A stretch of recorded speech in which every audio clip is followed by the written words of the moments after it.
Every year, your idiot league mates load up on names that feel safe, but will ultimately sink their season. They chase the hype, ignore all the red flags, and they end up regretting multiple early round picks. Don't be that guy. In this video, I'm going to show you the 5 players that only casuals are drafting right now in fantasy football. By the way, I'm Joe. I've done over 1 billion views in sports over the last decade, but more importantly, I've helped thousands of people just like you win their fantasy league. The way I structure these videos is always the same. First, I start every video with the top NFL news stories and why they matter for fantasy football, just so that you're up to date and we can deliver you some value right off the bat. Then I'm going to answer my 5 favorite YouTube comments from yesterday's video just to reward the positivity, smart questions in every video. It's also a little bit of an engagement hack for me because the more comments that I get, the more YouTube will boost this video. And then I'm going to jump into today's one key topic, aka the reason that you clicked. The goal is always to deliver on every single click, so feel free to skip ahead if you need to. But let's jump right into today's news. The first thing that I wanted to talk about today was Tyreek Hill. He's been dealing with that oblique injury, but Mike McDaniel says that he looks great for week 1. He missed a chunk of camp, didn't touch the preseason, but the team's been cautious and he'll probably pop up on the injury report here and there. But barring a setback, he is expected to play, which is pretty big info overall, especially if you're drafting this week still. But I have some more to say about Tyreek today. That's a big time YouTuber foreshadowing move there. Do you see that? We're getting good at this. We're getting good at this. Let's keep moving. Jalen Wright. On that note, I guess on doing things well, one thing I didn't do well yesterday was I definitely misspoke when talking about Devin Achane. We don't expect Jalen Wright to be ready for week 1, obviously. So he did have surgery on that leg injury. It looks like he's going to be back in September-ish. Ollie Gordon does look to be the backup that you would want behind Achane for at least the first month of the season. Jeff Wilson's also been signed to the practice squad. Wright might even hit the IR to start. So for fantasy, it's some early clarity, at least. If you're handcuffing Achane, Gordon's the stash, at least for September. Another thing we've been looking for some clarity on is Rashee Rice. So we've been waiting on these details. Officially suspended for the first 6 games of the season. The NFL and NFLPA finalized that settlement. He's going to return in week 7 against the Raiders. Obviously, a massive blow to the early season Chiefs stacks. You're likely drafting Rice as like a late season upside stash at this point. But he's unstartable in redraft, obviously, until like Halloween. This is good news in some ways because what we wanted was clarity on if he was going to miss the fantasy playoffs. That's what I wanted, at least. It affects all of the Chiefs. But it also is one of those guys that if you have an IR spot that allows you to put someone that is suspended in it, I still kind of like the idea of grabbing Rashee Rice in drafts. It just depends on your risk tolerance on where you want to get him. In more casual leagues where you feel like you have a pretty big edge, I still like the idea of getting Rice and then holding him through the fantasy playoffs, gives him a little bit more time to get healthy. All good things. Travis Hunter is the next guy we need to talk about. So the GM is saying that he is at full speed, even after that upper body injury doesn't seem to be a big deal. He did sit out the last preseason game. Never a real doubt about week 1. He's going to open as their wide receiver 3, 2, roughly, and we'll see what work he gets in on defense. The usage is what matters here, guys. His snaps are going to be capped early. So I'm not chasing this one. I'm kind of right in line at ADP. For whatever reason, this is a player that we haven't seen before, right? So I'm not taking a big stand on this one. I think there's some people that are super bullish on him.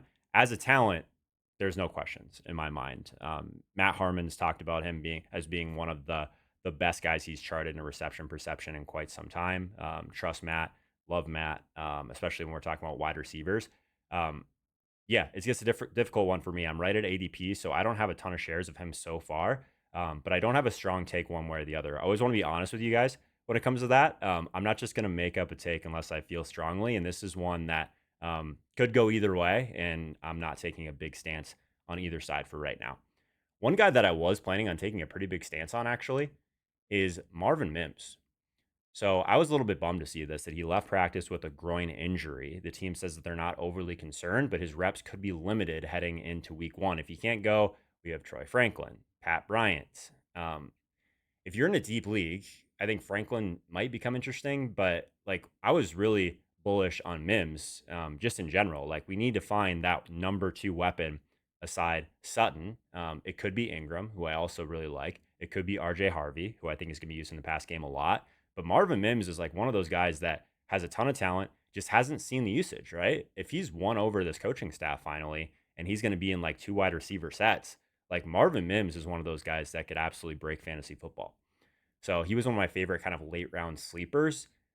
Groins are not great for a guy like this because that's something that could continue to get tweaked throughout the year. Hopefully, it's not bad.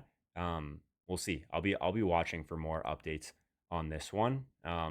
But all indications are that he's going to be the guy alongside Sutton all season. So I like that.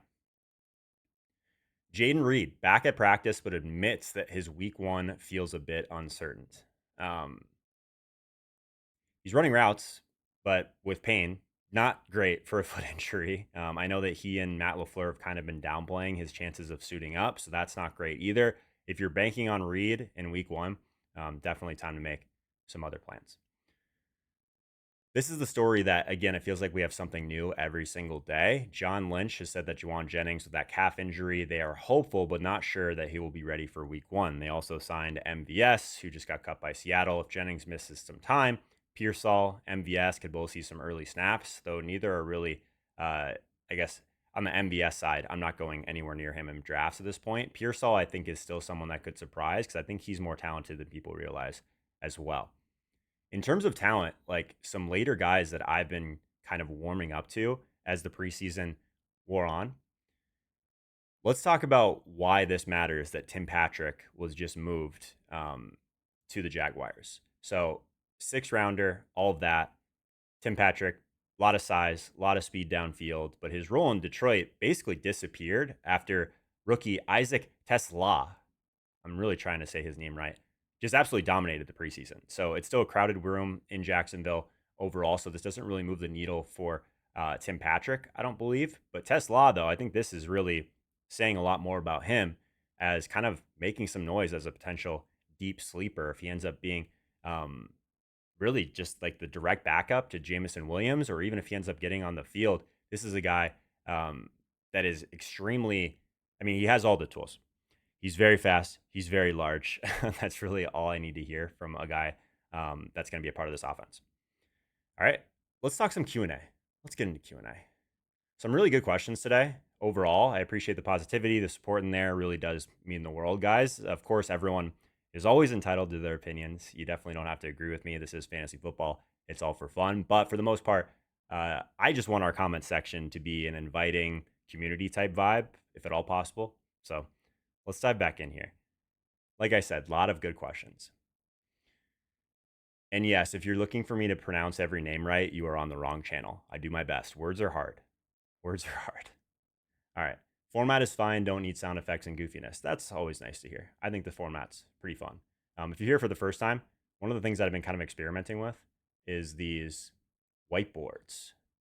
So we basically have like a whiteboard for each video. I'll tell you like some specific things that I like about each player.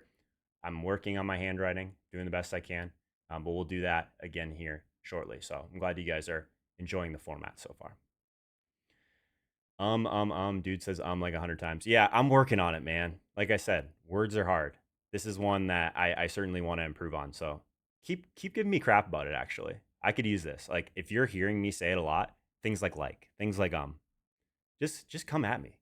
This is like the one that I'll allow it. I'll allow it because if I don't actually think about this, it's going to be something that I never improve on. So I want to work on that. Joe, could you give me your take on Tyreek Hill? My draft was 2 weeks ago, and I got him in the 4th round in both leagues.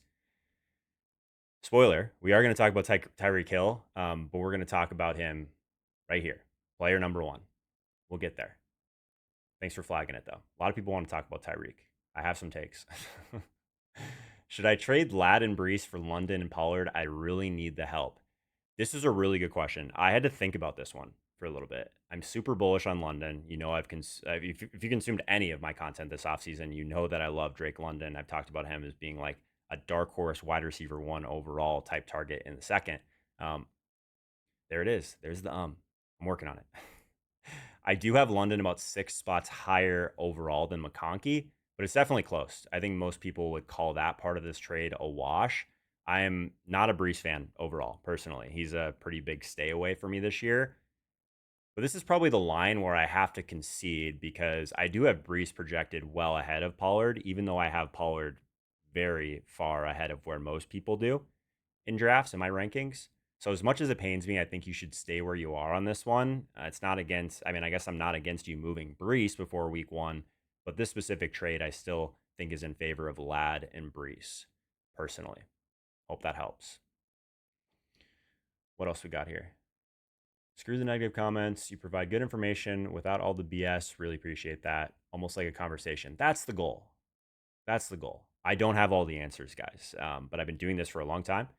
I can hopefully find all of the news for you guys, bring it together. We can make some of these decisions together like adults. But no, that's the goal. I would love to be someone that if you like, you see me at a Vikings game, you come say what's up. You know what I mean? This is who I am in real life. So love to hear that. Didn't Jalen Wright go on the IR? Yes. Hand up. That one's on me. I mentioned it before. Yeah, I 100% said that yesterday. On God, I legit just forgot about the leg thing. I'll try and do better next time. What else we got? I'm trying to heart the ones so that I remember what I've looked at here. Great show. Let's make some money. Do you plan on breaking down the Sunday slate for DFS people? Yes. For those of you guys that don't know, if you're new to the channel, I got my start in daily fantasy sports. So DraftKings, FanDuel content. I used to play a ton of volume. I'd say like semi-professionally. Still have over 6 figures in profit lifetime, but the only content that I do for it now is every Sunday morning at 9 a.m. Eastern time. So we go position by position, run some polls with the chat, build a lineup at the end. If you play on DraftKings, it's a good time. We've been doing the show for literally like 5 years now. So come hang. Thanks for bringing it up. Honest thoughts on Washington's backfield. Yeah, for sure. I know some people are kind of excited about Krosky Merritt. Again, names are not my thing. This entire backfield is currently a stay away for me. I've had a few shares of Eckler, a few moments of the offseason where I thought that the Eckler stuff makes sense. But if you think about it this way, if you're breaking down the rushing share in general, which is kind of where my brain goes with stuff like this, Jaden Daniels, he's going to get his on the ground. Debo's there now, so he's going to steal some carries as well. Eckler's going to be the pass down guy, but he's still going to get a little bit of run. Chris Rodriguez, they've already talked about him as being like the primary goal line guy. So I just think it shapes up to be a frustrating backfield to predict like week to week. Even if the cost is very low in drafts, it's probably not for me. If you're in a situation where you don't have to choose a lineup, like a best ball scenario, then yeah, I could see a flyer on almost any of these guys late working out, but it's not one of the ones that I'm focusing on currently. Hope that helps. Answer my question 2 days in a row. Love your formula, man. Without saying, hey, let's go, man. You're asking some good questions. I'm gonna start to recognize some of these usernames after a little while, but I appreciate it, man. Thanks for the support. I actually like it without any music. It's always so distracting. Look forward to the Sunday mornings. Yeah, this is great, guys. I'm enjoying it. I wouldn't be doing this every day if it actually wasn't something that I've been having some fun with. So appreciate it, guys. I can't just do 500 short form videos for the rest of my life every single off season. Like I want to start doing more of this stuff where it's a little bit more long form. You guys can get to know me a little bit better. You can only dig so deep into some of the things that I care about in a short form video. You know what I mean? Looking forward to Sunday mornings. I love Sunday mornings. Sunday mornings are my game day. I love that show. Strength of schedule versus ease position is different than total strength of schedule and much more influential, as you described later in the video. Yeah, I appreciate this comment. I just wanted to kind of double down a little bit on what I said yesterday. Overall, I think defensive matchups are extremely overrated. That's in DFS, that's in fantasy, that's in betting.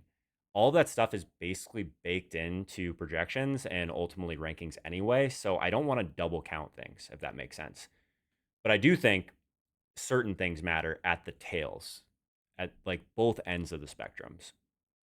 If a team like as a whole does a really great job at shutting down a certain area of the field, maybe some teams are really good at defending the outside, the boundaries, all that. Some teams are really good at defending the slot. That stuff matters to me. Or if like a certain wide receiver struggles against man coverage, zone coverage, I mentioned that yesterday.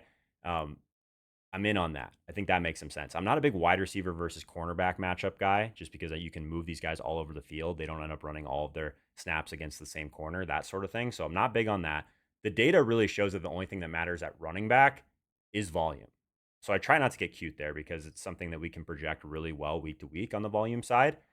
The other stuff that I really focus on from a matchup perspective week to week that you guys will see as we get into the season, I really focus on stuff like pressure, offensive line versus defensive line, pace, that sort of thing, because that really does affect both volume and efficiency. We'll get deeper into it. I love that stuff. I like that you don't answer random lineup questions. It's actually no shade on the start sit stuff. I do a lot more of that in my community. And in general, I don't think it's super useful for me to do start sit questions on these. And it's pretty early anyway, right? I'm not against start sit questions. I just want to pick 5 thoughtful questions for these videos just so that like I can answer it. Everyone can get a little bit of value. That's the goal. Don't fall to the YouTube fantasy cult. This content is refreshing. Refreshing school. That's always like a nice thing to hear. Always been underrated. Also a nice thing to hear. Appreciate you guys.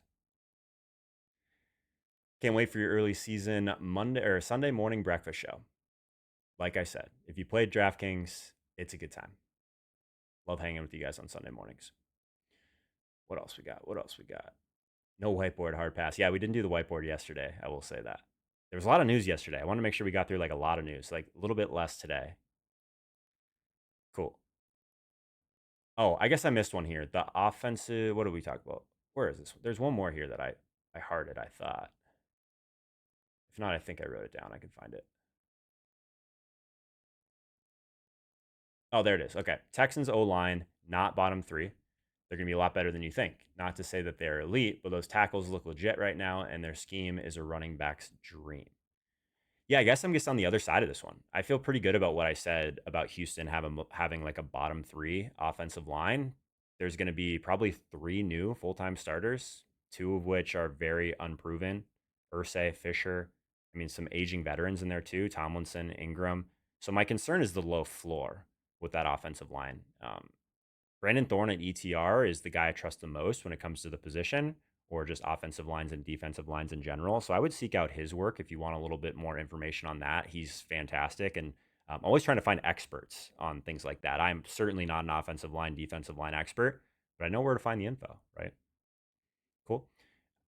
That kind of goes into another question here, if I can even find it. Someone asked about P2 Sports Edits asked, should I go pick up Nick Chubb since Joe Mixon is on IR? Basically, on that same note, Chubb's not a target for me on the waiver wire. There's still better options, I think, and we'll talk about that on next week's waiver video, if that makes sense. Cool.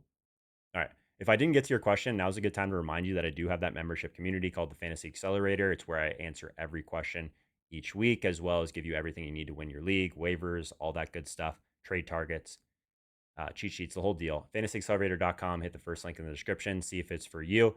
If you're not ready for the full draft kit yet, that's okay because you can go to top150free.com and still get at least my top 150 rankings totally free. It's the exact list that I'm using in every draft this year, and just toss your email in there and I'll send it over. Hopefully, at the very least, this one helps with your draft. Cool. Let's get into like the meat of this video, right? 5 players, only casuals draft. Don't be that guy. Players that will sink your season. Players to let your idiot league mates draft in 25. 5 players you'll regret drafting. All that good stuff, right? So underneath each of these, we have a player. We already talked about him. Tyreek Hill is going to be the first guy that we talk about today. So what I do in these videos is I try and create a little bit of a little flow chart here. So let's zoom into Tyreek Hill. We'll get my handy dandy pencil out here. So the first thing that I want to discuss about Tyreek, that is way too thick.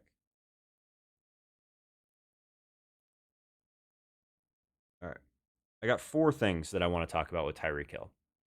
Obviously, as of now, he's going in round 3, like the middle of round 3, at about 31 overall. So that's pretty steep, right? For me, age 31 can be right around where we start to see the cliff. And I think if we're honest with ourselves, we already started to see a little bit of that efficiency crater. So the efficiency has already gone down. We're going to do a longer arrow there because I think that's pretty important. So career lows in yards per out run, yards after the catch per reception. It's kind of a cliff that I personally can't stomach paying a 3rd round price for, someone that has regressed that much. With Tua, weeks 8 to 16, he was a wide receiver 24 overall. 36th overall in yards per route run, 34th in target share, 33rd in yards per game. That's like a wide receiver too, maybe, which is, I suppose, roughly where you're drafting him. But for me, it's like the separation is what has really fallen off a cliff. He doesn't have that like 1v1 edge that we used to just print points with Tyreek Hill. So that's my big concern. The other thing is basically the type of targets he was getting, right? Miami really dialed back the deep targets. Not as many like big chunk plays. So deep chunks. So this was something that definitely decreased as well this year. So I'm worried about that. 65% of Tua's throws were within 10 yards of the line of scrimmage. Just one 20 plus air yard completion from week 12 on. That is a wild stat. So we'll see. The preseason kind of matched up what we saw last year. 4.7 ADOT on Tua's opening drive. He's still kind of living underneath. That and the slower pace on this team that we're seeing now, lower play volume, just fewer chances overall to grind back without efficiency. The offensive line is also a little bit of a pass pro kind of liability. So I think the O line might actually be part of this. It's not like one of the worst offensive lines, but it's definitely below average. And it's one of those things that I guess is going to affect a guy like Tyreek. If we want to try and get downfield, we need time to get there, right? So offensive line for some of these deep threats are guys that can win deep. I'm definitely paying attention to that. So he's got a couple things that are working against him in that way, right? And then obviously the health last year was a concern. Even if he's over that now, we'll see. He's been banged up kind of most of the offseason anyway. The thing that's concerning about this is the routes. The routes level. That's horrible writing. Let's actually redo that. I don't do that very often for handwriting, but that's just pathetic. All right, route. There's a button. There's a button on my my pen that I keep hitting that switches this to an eraser. How do I get back to the pen? There we go. Route. So basically, the route level decline is what scares me. Again, a lot of this analysis comes from Matt Harmon and his reception perception. Definitely check that out. I believe he has a YouTube channel now as well. His wide receiver analysis is better than I think anyone's on the planet. So his man success rate fell, decline overall across the board on a lot of his different routes. He only had 3 receptions of 30 plus yards after 23 across his first 2 Miami seasons. So the explosiveness is what we're worried about here, right? And then, yeah, like I mentioned, the health, the wrist injury. I guess that could have obviously hurt his production last year, but that doesn't help you getting, or that doesn't hurt you getting open, in my opinion. So this oblique thing is probably not a big deal, but yeah, this ADP makes me a little bit nervous, right? So again, you're gonna have to pay a round 3 price for basically like a declining asset, in my opinion. Even with like a 26% target share last year, he had a 40% end zone share, guys, which is crazy. He still had a career low 56.4 yards per game. The volume really didn't save that. And if we're going to get a little bit of consolidation after no Jonnu Smith, that's good, but it's not super clean for me. I don't, I mean, and then you throw in the fact that he's like completely unstartable without Tua. That makes me nervous as well. I have similar concerns in some ways with Achan. I love Achan because I think a lot of things we talked about the deep targets here actually help Achan get more targets, but it's a concern for sure. Let's move on. Who do you guys think the next player is? We did talk about him yesterday in the news section. Any ideas? He is now married to one of the most famous, well, engaged to one of the most famous people on the planet, but I'm still not drafting Tyreek Hill in fantasy. To me, only casuals are drafting this guy. I'm going to tell you why. Round 5 pick. I can't believe we actually got here. Round 5 for Travis Kelce just feels crazy. Feels absolutely crazy. And I'm a Kelce fan. If you look back, I got the Kelce jersey or the Kelce helmet right here. I'm a Kelce fan. But last year is something I guess can't ignore. Let's get the pen back here. I'm going to tell you 4 reasons why. Last season, career lows across the board, basically, right? 823 yards, 8.5 yards per catch, only 3 TDs. All career worse. And why it's, I guess, concerning is he was still getting the volume, right? So there, I don't necessarily think that this was like an outlier performance. It's kind of proof to me that the age cliff has started. He is 35 years old, guys. So we have to be early on these guys falling. You know what I mean? Also, another part, we talked about Rashee Rice early in this video. Rashee Rice is going to be out for the first 6 games. So we might get a really nice surge for Kelce early in the season. So if your plan is to draft Kelce because he's fallen in your draft and then you want to trade him, I'm on board with that. I am on board with that. I would be not be shocked if he has a great start to the season. We see it for some of these older players all the time.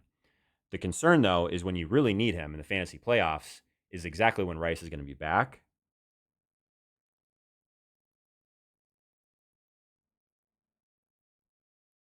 And that's exactly when Kelce disappeared last year.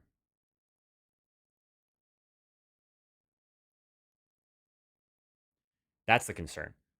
With Rashee Rice healthy, Kelce was basically unusable. Just a 14% target share, 5 fantasy points per game with Rice. Isn't that crazy?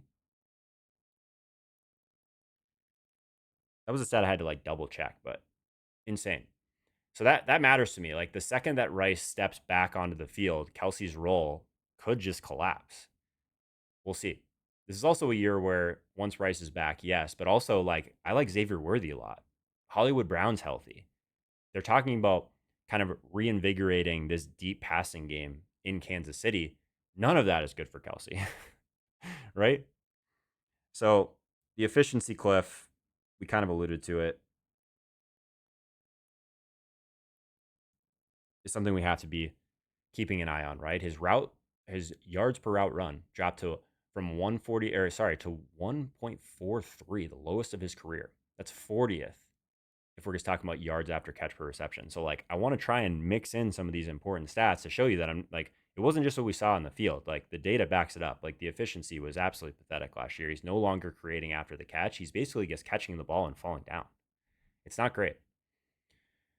But what it comes down to for a player like this, and the question we have to ask ourselves is do we want to draft names or assets? To me, it's an easy decision, right? We're not just drafting names. We're drafting assets, especially, I mean, 5th round, that's maybe 6th round if he drops into there. It's still a spot in your draft where there's tons of great options. It's like right around the, like a bunch of wide receivers that I like. So we'll get there. But yeah, I still think that if we're talking about players that could really like tank your team, it's like these like really like kind of early enough picks to where there's just a ton of opportunity cost, right? And just let one of the casuals in your league draft Kelce. That's my take. Cool. The next guy that we're going to talk about, this one actually pains me. This one actually pains me a little bit because I'm a huge fan of this guy. I actually love watching him play. I root for this guy actively. Um, so I'll start with that. He might be one of my like most favorite players in the NFL. But it's Baker Mayfield. Again, I am a Baker fan in general of him as a human, but I also am a fan of winning. And I use data to make decisions typically. And for me, last year, the QB3, that is a massive outlier. And I'm going to tell you why. Career year, 4,500 yards, 41 TDs, 71% completion rate. The QB3 overall, all of those are career highs. Why that matters to me is anytime a player sets like across the board career highs, it screams regression, right? It's just math. He's like probably the easiest regression candidate on the board outside of a guy at another position that we're going to talk about later today. Look at that. This We're on one today with the foreshadows. So I think betting on this repeating is pretty dangerous. And the stat that really stands out is the touchdown rate. Basically unsustainable, 7.2%. That's a crazy number, guys. He's never topped 5.6% in any prior season. Every QB since 2021 in that range, like 6.5 to 7.7, dropped an average of 4+ fantasy points per game the following year. Crazy. So history says that this 41 TD touchdown spike is unsustainable. And I tend to agree. The other part of this that really matters, I think, is that the system and the protection is a little bit different. So system and protection. We kind of saw this the end of last year. Liam Cohen's gone. He's replaced by a first-time play caller, Josh Gizzard. On the offensive line, left tackle, Tristan Wirfs, offseason knee surgery. So he's going to miss some time. He'll be back. But that's like basically the staple of this offensive line. But the thing that scared me a little bit was the shift to like this run-heavy approach late in 2024. Did you guys notice that? Zoom a little about so you guys can actually see what I'm writing here. So Gizzard in particular, we were just talking about him. He's openly said that he wants the team to be more physical and more of like a ground-based offense. Like this team wants to win playoff series, right? Or playoff games. And they think that's the way to do it. So Baker's setup in general, I think, is just a little bit shakier than the price, right? So we have to take him in the sixth round for a guy that's not going to give us a ton on the ground. I know he had a little bit of rushing for us last year, but in the sixth round, I better be getting like an elite quarterback asset to even be considering it, right? To me. So the question I think is he a trap? There I go. I hit that button. I got to figure that out.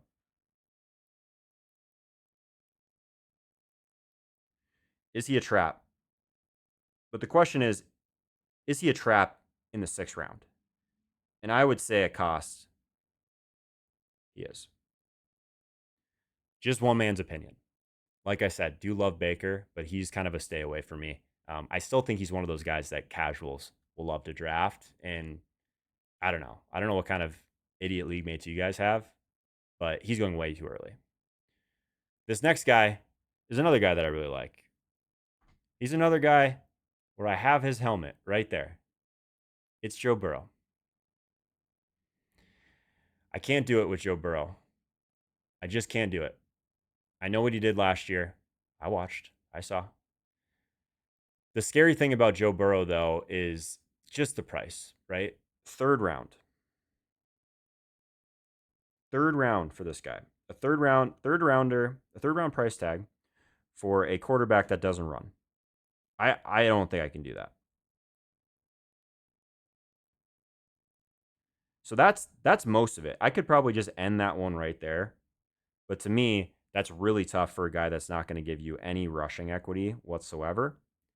We know that he's going to give you a massive ceiling from a passing perspective. He led the NFL in pass attempts last year, 652 pass attempts. The yardage, almost 5,000 yards. Crazy amount of touchdowns. And I get the bull case, right? The defense is still terrible.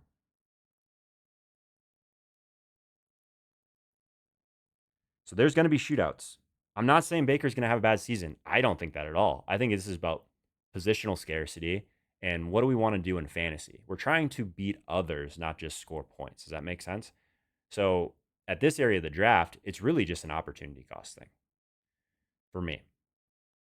It's an opportunity cost thing. So that's what it comes down to for me at the bottom here.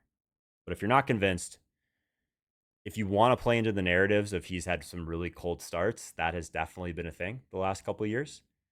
He had 2 0-touchdown games despite a 43 touchdown season. So there's obviously a lower floor here because you don't get the rushing. So if he doesn't throw for 4,500, 5,000 yards, if he doesn't throw all those touchdowns, This looks like a completely different season. Of course, he did it. We can't take that away from him. But I'm just saying that the floor is much lower than some of these other guys in this range, certainly. Right.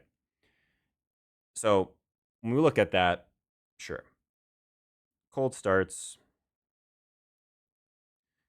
but really it's just I think that the volatility for a third rounder is probably not what I want. And then similar story to Baker. I think this is for all those reasons a pretty big regression candidate. 6.6% TD rate, career high for him, well above his 5.1% career average. Again, we talked about how those TD rates, they're not that sticky year to year. So he's primed to kind of slide back at least towards his mean. And without any rushing, any dip in touchdowns like completely torpedoes this third round price tag. So that's all it takes for me. I think if you wanted to go there and you're trying to complete a stack with some of these other Cincy guys, and you just want to put all of your eggs kind of in that Cincinnati bucket, I think it's fine. You just better hope that you're in a pretty good position with the rest of your picks. I personally don't think I'll have much of them this year. What did I just click on? There we go. All right. Number 5. We talked about it. He might be one of the biggest regression candidates on the board. He's not a quarterback. Just signed a new deal. We talked about his running game earlier today. Who is it? $96 million deal. He's turning 30. Terry McLaurin. Okay. Let's talk about Scary Terry. So, to me, Scary Terry in the 4th round, that's what it takes to get him. It's a 4th round pick. So, in order to hit value as a 4th round pick, or 4th round pick, you need him to basically do exactly what he did last year. So, he had 82 catches, over 1,000 yards, 13 touchdowns. 13 touchdowns, right? So you can make the argument that that was just a part of his role. Fine. That was 6 more touchdowns than any other prior season that he's had. And it was really built on some pretty extreme efficiency, right? 44.8% of the Washington touchdowns came through Terry. That's a stupid number, guys. Like, that's like Devontae Adams, like DeAndre Hopkins type of level in their primes. So to me, again, this might be the easiest regression candidate I've ever seen. Certainly this year. Only 10 wide receivers since 2000 have scored 13 plus touchdowns on less than 125 targets, and none of them repeated the next year. PFF had him at 5.3 touchdowns over expectation. That's just flat unsustainable. So again, history says that this is going to regress back to the mean. I'm not betting on it. I'm not betting on it. Also, there's more competition there now. We talked about Debo. I think that matters for sure. Even I'm not even like a big Debo guy, but I think that's going to limit a little bit of the ceiling here for Terry. So even if he's kind of locked in for that 1,000 yards, and you get 1,000 yards in the 4th round, but if the touchdowns swing back to like that 6 to 7 range, he's just overvalued in fantasy drafts right now, like pretty clearly. So I think like the main question is he a wide receiver 2 or is he a wide receiver 3? And if he is a wide receiver 3, this price tag makes no sense whatsoever. Makes absolutely no sense whatsoever. So I'm not chasing last year's like 13 TD spike at this area of drafts.